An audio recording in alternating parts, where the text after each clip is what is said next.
everyone, my name is Akriti. Welcome back to the channel Commerce Nation. इस MCQ series में हम law and practice of banking की कुछ questions practice करने वाले हैं. हम नियर अबाउट 100+ क्वेश्चंस की प्रैक्टिस करेंगे, बट हर सीरीज में हम नियरली 40 to 45 क्वेश्चंस की प्रैक्टिस करने वाले हैं. सो स्टार्ट करते हैं. पहला question, that is what is the basic function of bankers in regards to opening a bank account. कौन सा इसमें से बेसिक फंक्शन होता है बैंकर्स के लिए किसी भी बैंक अकाउंट को ओपन करते time?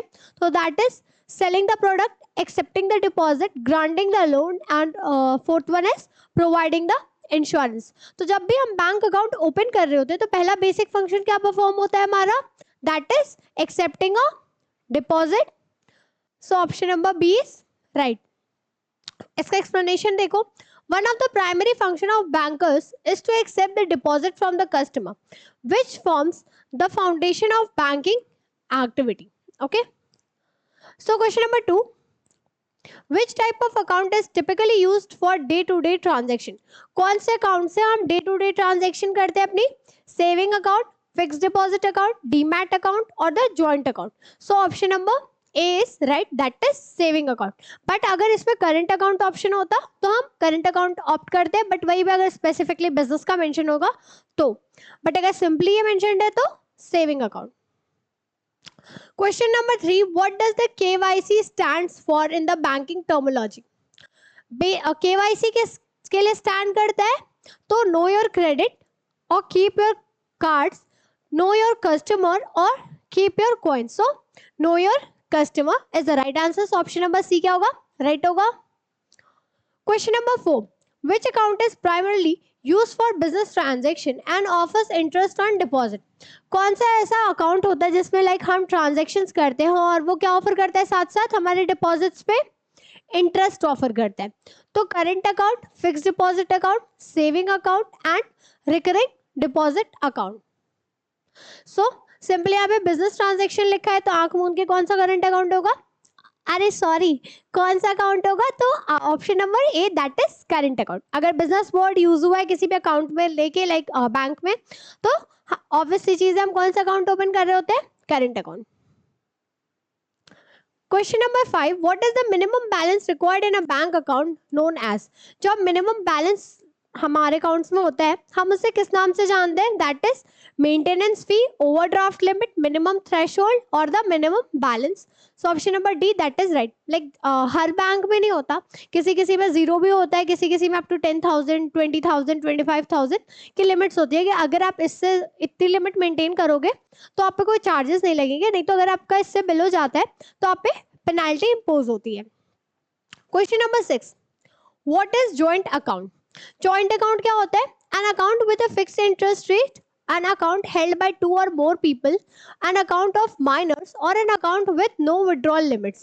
So option number B right होगा.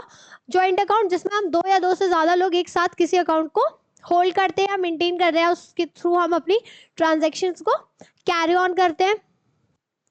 Question number 7, which account is suitable for long term saving and offers higher interest rate?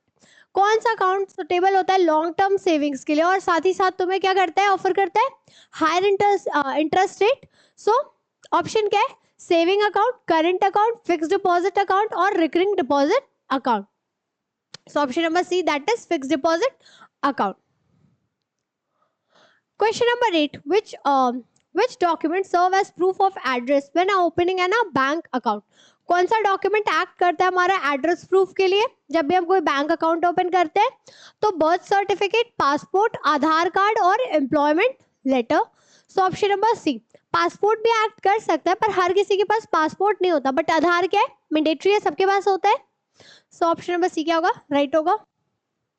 Question number 9, when a bank account holder passes away, what type of bank is account is frozen, legal hire are identified? जब भी कोई account का holder होता है वो चला जाता है तो उस टाइम पे जो अकाउंट होता है वो हमारा कौन सा अकाउंट हो जाता है? That is current account, saving account, joint account और deceased account. So option number D. 10, what is an overdraft facility in a bank account? Overdraft facility क्या होती है बैंक अकाउंट में? A facility to withdraw fund without the limit, a facility to overpay the taxes, a facility to withdraw more fund than available, and a facility to transfer fund to another account. So option number C, overdraft में हमारे account में जितने पैसे होते हैं हम उससे उस मतलब लाइक जितना है हमारे पास उससे हम ज्यादा ही विड्रॉ कर लेते हैं. Question number 11, which type of account is most suitable for saving a fixed amount regularly for a specific period. कौन सा अकाउंट ज्यादा सुटेबल होता है हमें लाइक रेगुलर बेसिस पे थोड़े थोड़े अमाउंट सेव करने के लिए.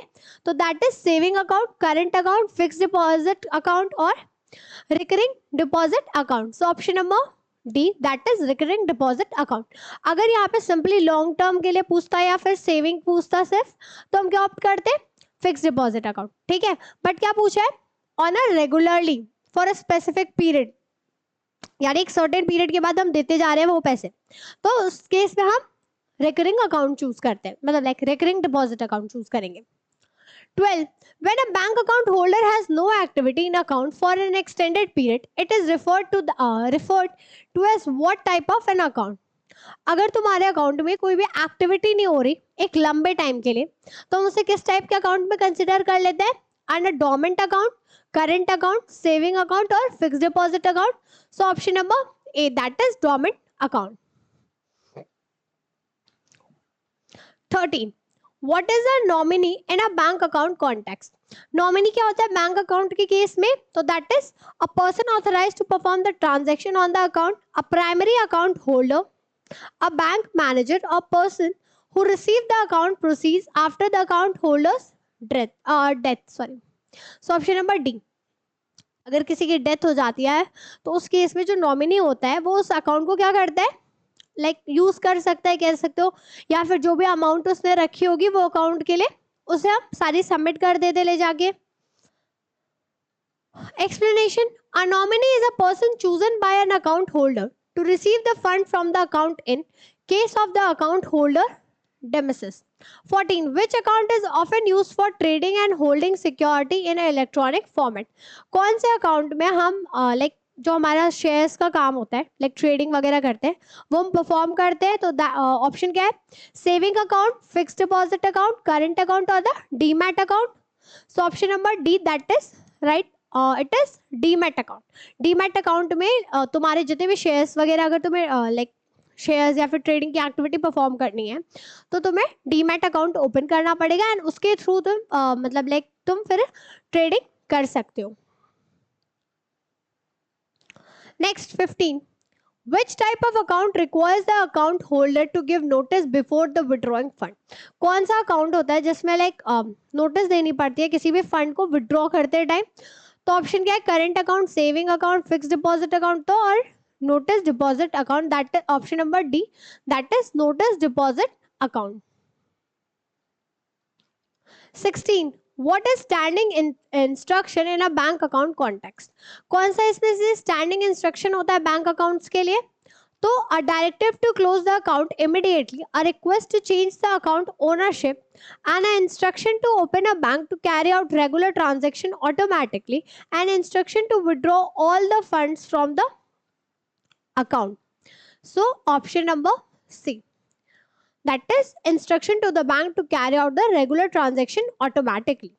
यानी स्टैंडिंग इंस्ट्रक्शन क्या होता है बैंक्स के लिए कि आप जितनी भी डेली बेसिस वाली एक्टिविटी है वो आप ऑटोमेटिकली परफॉर्म करो. 17, which account is opened and operated by minors under the guidance of guardian. So कौन सा अकाउंट होता है जो तुम्हारा ओपन होता है किसके लिए, माइनर्स के लिए, मतलब like operated by minors and उसे मेंटेन कौन करता है, उनके guardians. So saving account, current account, fixed deposit और the minor account. Option number D is right, that is minor account. 18, what is the primary purpose of bank lockers. Bank locker का primary purpose क्या होता है, पहला क्या दिया है, to hold account statements, to store the cash reserve, to secure the valuables and the documents, and to house the ATMs, to secure the valuables and documents. Bank locker में generally हम अपनी ज्वेलरी, इंपॉर्टेंट डॉक्यूमेंट्स वगैरह ले जाके रखते हैं. 19, statement 1, the ordinary practice of banker refers to the standard procedure and conventions followed by the bank in various aspects in the operation, including the bank opening and conducting the bank accounts. Statement 2. The process of opening and conducting the banking accounts involves the application of KYC, that is Know Your Customers, and norms, and anti-money laundering, that is AML regulation. So दोनों ही statement सही है, तो option number सी क्या होगा, right होगा, यानी both first and second statement are true. ऐसे explanation देखो, both the statement are true because ordinary practice of bankers encompasses the routine procedure of handling the accounts. तुम्हारा जो ऑर्डिनरी वो होता है उसमें क्या होता है, पहला तो बैंक अकाउंट्स के handling and opening and conducting the bank accounts में क्या क्या इन्वॉल्व करते हैं ये, compliance with KYC and AML regulation to ensure the security and legality of the transactions. 20. Assertion. Bank requires customer to provide valid identification document when opening a new bank account. पहला क्या दिया है, bank को किसी भी customer के लिए like account open करना है तो वो वैलिड आइडेंटिटी मांगते हैं, लाइक एक सेकंड, वैलिड आइडेंटिटी प्रूफ मांगते हैं तुम्हारा लाइक आधार वगैरह. इसका रीजन दिया है, valid identification helps the bankers to verify the identity of the customer, prevent the fraudulent activities and comply with regulatory requirements. Okay, and इसका रीजन क्या होता है कि अगर तुम्हारा वैलिड तुमको आइडेंटिटी मिलेगी तुम्हारी, तो उन्हें पता चलेगा कि जिसका भी वो अकाउंट खोलने जा रहे, जो भी उनका कस्टमर टू भी है, वो क्या है, लाइक ऑथेंटिक पर्सन है या नहीं, इसने कोई पहले कोई फ्रॉड तो नहीं करके रखा है, या फिर ये किसका लाइक पहला क्या भी जो भी अकाउंट्स इसके रहे उनके साथ उसका क्या सीन है, लोन लेके रखा है, लोन पे करता है क्या नहीं टाइम पे. ओके, ये सारी चीजें क्या होती है, वेरीफाई होती है, या तो ये रेसिडेंट है इंडिया का या नहीं है. ओके तो दोनों ही सही है. सो ऑप्शन नंबर ए क्या होगा, मतलब लाइक असर्शन का रीजन भी सही है, तो ऑप्शन नंबर ए सही होगा. 21. What is the primary function of bankers in relation to the customer? इसमें से प्राइमरी फंक्शन क्या होता है बैंकर, मतलब लाइक बैंकर का अपने कस्टमर के साथ रिलेशन में, तो providing legal advice, providing medical assistance, providing financial service और providing transportation. So option number C is right, that is providing financial services. 22. Which of the following is not a special relationship between a banker and customer? इनमें से कौन सा banker और customer के बीच का relationship नहीं है? Trustee and beneficiary, debtor and creditor, guardian and award, and the landlord and tenant. So option number D. 23. A banker has right to do which of the following in relation to the customer account? Banker के पास क्या right है किसी भी customer के account के साथ करने का? तो that is change the customer identity, no. Modify the customer signature, no. And the freeze the account without the notice, and the request a personal favor for the from the customer. So option number C, that is तुम्हें मतलब like तुमसे बिना permission लिए भी वो तुम्हारे accounts को क्या कर सकते हैं, फ्रीज कर सकते हैं. 24. What is the duty of confidentiality between the banker and customer? Like कौन सी बैंकर और कस्टमर के बीच में जो कॉन्फिडेंशियल इंफॉर्मेशन है उसके रिगार्ड्स बैंकर की क्या ड्यूटी बनती है? The banker must disclose all the customer information publicly. A banker must share the customer information with other banks, and the banker must keep the information of customers financial affairs confidential, and the banker must share the customer information with government agencies. So इसकी क्या duties बनती है? तो that is banker को क्या करके रखना है, सारी इंफॉर्मेशन अपने तक ही रखनी है अपने कस्टमर की. एक बार मुझे क्रॉस चेक कर लें तो इसका आंसर मुझे डी लग रहा है, शायद नहीं सही है. 25. Which type of relationship involves the bank acting as an agent for the customer and financial transaction?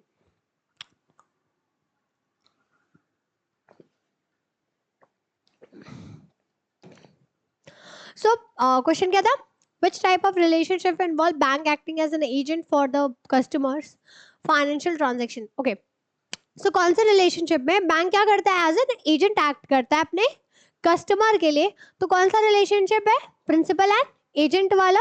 Option number A. Generally ये इंश्योरेंस वगैरह के केसेस में होता है कि लाइक जब बैंक इंश्योरेंस कह लो या शेयर्स वगैरह के केस में प्रिंसिपल प्रिंसिपल यानी उनका क्या हो गया कस्टमर, कस्टमर के बिहाफ पे बैंकर क्या मतलब करता है एक्ट करता है एज एन एजेंट और वो पेमेंट करता है थर्ड पार्टी को। 26 when can our banker develop a customer account information without customer consent? कब बैंकर कस्टमर की इंफॉर्मेशन बिना उसके कंसर्न के आगे पास ऑन कर सकता है? तो क्या क्या केसेस दिए ऑप्शन में, whenever the banker deems it fit deems it necessary, only during the regular banking hours, when the required by law or court order, or only if the customer has a joint account. So option number C क्या होगा right होगा, क्योंकि जब भी मतलब like bank with consent information pass on कर सकता है, बट विदाउट कंसेंट कब पास ऑन करेगा, जब कोई कोर्ट के थ्रू ऑर्डर होगा या लॉ के थ्रू ऑर्डर आया होगा कि लाइक ठीक है इस पर्सन की सारी इंफॉर्मेशन हमें आगे पास ऑन करते जाओ। 27 which type of account requires the bankers to make the payment only upon the customer written order? कौन से अकाउंट में तुम बैंकर से कहते हो कि लाइक आप पेमेंट करो, वो भी रिटन ऑर्डर के थ्रू, मतलब लाइक जब भी रिटन ऑर्डर आएगा तब पेमेंट होगी। तो that is saving account, current account, fixed deposit account और the joint account. So option number A I guess, एक सेकंड चेक करने दो। करंट अकाउंट, करंट अकाउंट सही होगा इसमें, ठीक है, सेविंग नहीं। 28 what is the legal relationship between banker and customer in terms of loan and advance? Loan and advance के केस में इन दोनों के बैंकर और कस्टमर के बीच में कौन सा रिलेशनशिप होता है? Debtor, creditor, landlord and the tenant, guardian and the warden, employer and employee, so that is debtor and creditor. 29 what is the stop payment instruction issued by a customer to the banker? Stop payment जो instruction होता है वो क्या होता है? Banker जो मतलब like generally customer issue करता है बैंक को, कस्टमर बोलता है कि hey bank just stop the payment. ये किस केस में होता है? जब कस्टमर चाहता है कि जो उसने चेक लाइक इशू करवा दिया है या प्रोसेस में है उसकी पेमेंट स्टॉप कर दी जाए, यानी आगे पेमेंट ना हो, तो वो कौन सा केस होता है?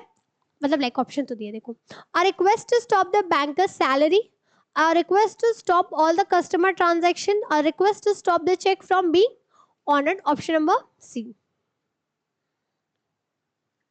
30 statement 1 the relationship between banker and customer is primarily that a debtor and creditor। जो रिलेशनशिप होता है तुम्हारा कस्टमर और बैंकर के बीच में, दैट इज प्राइमरी कौन सा है? डेटर एंड क्रेडिटर का। Statement 2 special relationship between banker and customer arises when the customer utilizes the safe deposit boxes offered by the bank। ये भी सही है, so both the statements are true। 31 what is the primary difference between general and special relationship in context to the banker customer relationship? कौन सा ऐसा primary difference होता है तुम्हारा जर्नल और स्पेशल रिलेशनशिप में तुम्हारे बैंकर और कस्टमर के रिलेशनशिप से रिलेट करके? तो that is general relationship involve banking service, while special relationship involves complex financial transaction. General relationship are based on trust, while special relation are required collaterals, and general relations are applicable to the personal account, while the special are for the business account. General relation are requires written agreement, while special requires based on the verbal contract. So option number B क्या होगा? Right होगा, यानी general जो होता है तुम्हारा तुम्हारे trust पे बेस्ड होता है एंड स्पेशल वाला तुम्हारा कोलैटरल पे बेस्ड होता है। 32 what is the maximum validity period of post dated cheque? Post dated cheque की वैलिडिटी क्या होती है? मैक्सिमम, दैट इज 3 months अभी के टाइम पे, बट इससे पहले it was 6 months। So option number A is right, that is 3 months। 33 who is the drawer in a bills of exchange? Drawer कौन होता है बिल्स ऑफ एक्सचेंज में? तुम्हारा the person who writes the bill, the person to whom the bill is address, the person who signs the bill and the person who endorse the bill. So option number A is right, that is the person who writes the bill. Drawer कौन हुआ? जो bill बना रहा होता है, and ड्रॉई जो मतलब like जिसे पेमेंट करनी होती है। आई गेस कुछ गलत बता रही हूँ शायद, हाँ नहीं सही है, ड्रॉई को पेमेंट करनी होती है। 34. In case of dishonored check, how many days does the payee have to issue the notice to the drawer? अगर मेरा चेक डिसऑनर हो चुका है तो उस केस में जो तुम्हारा पे होता है ड्रॉर को नोटिस कितने दिन में देगा? तो 7 days, 15 days, 30 days और 60 days. तो option number C that is with in 30 days पे क्या करेगा? ड्रॉर को नोटिस देता है. एंड इस केस में ड्रॉर कौन होता है? Let me explain. Mister A है, उन्हें मिस्टर सी को पेमेंट करनी है, ठीक है. तो मिस्टर ए कौन होगा? ड्रॉर, जो पेमेंट करने वाले. एंड बीच में जो मिस्टर बी है वो हमारे बैंकर हो जाते हैं, यानी ही इज ड्रॉई. एंड सी जो है वो हमारे हो जाते हैं पे. ओके.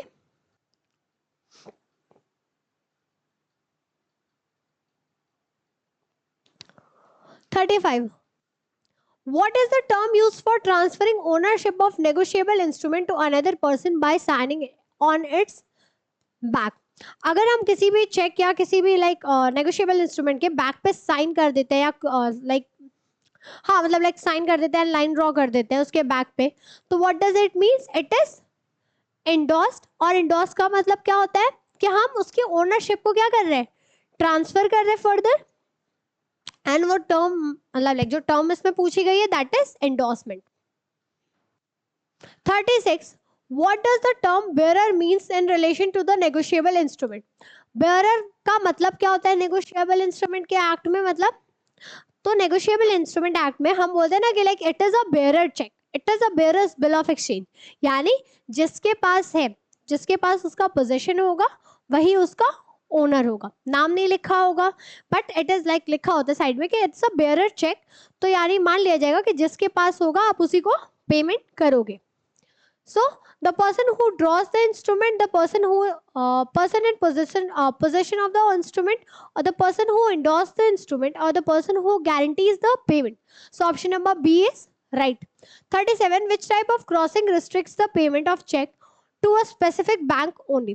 कौन सा ऐसा क्रॉसिंग होता है जो रिस्ट्रिक्ट करता है कि ठीक है आप सिर्फ स्पेसिफिक बैंक को दोगे? ओके. तो that is general crossing, special crossing, blank crossing और पार्शियल क्रॉसिंग. तो इट इज स्पेशल क्रॉसिंग. ऐसे होता है ना, मान लो 2 लाइन्स लिख दी और यहाँ पे लिख दिया SBI ओनली, ठीक है. तो अब ये सिर्फ SBI अकाउंट होल्डर के पास जाएगा. 38. What is the maturity period of cite a bill of exchange? That is a fixed period mentioned on the bill, 30 days, 60 days और 90 days. So हमारा जो bills of exchange होता है उसमें हम पेमेंट कब करते हैं? जो हमारी डेट लिखी होती है उस डेट पे करते हैं. तो that is fix period mentioned on the bill. 39. Who is the drawee in a bills of exchange? Drawee कौन होता है bills of exchange में? The person who writes the bill, the person to whom the bill is addressed, the person who signs the bills, and the person who endorses the bill. So option number B is right. That is the person to whom the bill is addressed. यानी जिसने bill of exchange draw किया, जिसके नाम पे draw किया, that is drawee. 40. What is the purpose of crossing a check? Crossing का purpose क्या होता है? To make the cheque non negotiable, to make the cheque payable to the bearer, to restrict the payment to the cheque and to cancel the cheque. So answer क्या होगा इसका? Option number C, that restrict the payment of the cheque. अगर हमने crossing में मान लो restrictive crossing कर दी, सो यहाँ लिख दिया अकाउंट पे, ठीक है. तो यानी किसी स्पेसिफिक पर्सन को जाएगा जिसका भी नाम लिखा होगा. वहीं पे अगर हम SBI अकाउंट होल्डर लिख देंगे सिर्फ, तो इट मीन्स व्हाट कि सिर्फ SBI वाले को जाएगा. तो हम क्या कर रहे हैं? पेमेंट को रिस्ट्रिक्ट कर रहे हैं कि एक एक स्पेसिफिकेशन ऐड ऑन कर रहे होते हैं. तो यानी हम एक तरह से रिस्ट्रिक्शन इम्पोज कर रहे होते हैं पेमेंट्स के रिगार्ड में अगर हम क्रॉसिंग करते हैं तो. सो हो गया, ये इतना ही काफ़ी था आज के सेशन के लिए. 40 क्वेश्चंस और बाकी के सीरीज में बाकी के ऐसे 40 करके कंप्लीट करेंगे. एंड किसी को कोई भी प्रॉब्लम हो आप ऑफिस के नंबर पे कांटेक्ट कर सकते हो, क्वेश्चन से रिलेटेड या किसी भी चीज़ से related. So that's it for today. Thank you so much.